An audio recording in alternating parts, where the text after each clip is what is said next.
waweze wafike. La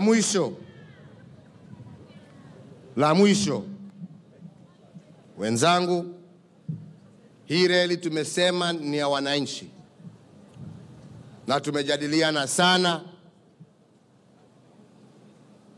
ni kwa njia gani tutahakikisha ya kwamba wananchi wataweza waitumie mali yao.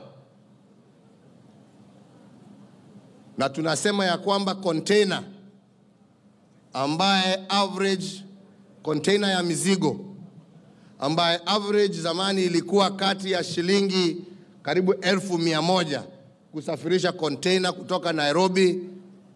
kutoka Mombasa kwenda Nairobi, isiwe zaidi sasa. Zile container ambazo zitabebwa na hii reli isipitishe 50,000, iwe nusu. Na ndio wananchi wajue faida ya reli yao. Tumefanya hesabu pia ya kwamba kutoka Mombasa kwenda Nairobi, watu wakitumia basi ni karibu shilingi 1,200 hivi. Si ni kweli?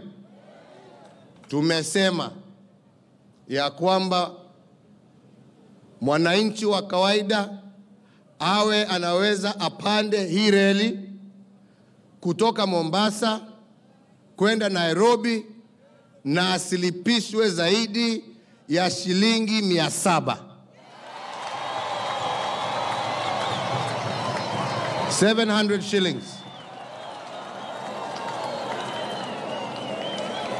Kutoka Mombasa kwenda Nairobi iwe ni shilingi isipokuwa zaidi ya shilingi 700. Tumekubaliana? Wale mabudaa ambao wanataka kulipa zaidi kwa sababu wanataka kwenda amekaa, sijui vile amekaa, hiyo ni yenu, mtafikiria. Lakini mwananchi asilipishwe zaidi ya shilingi 700 kutoka Mombasa kwenda Nairobi.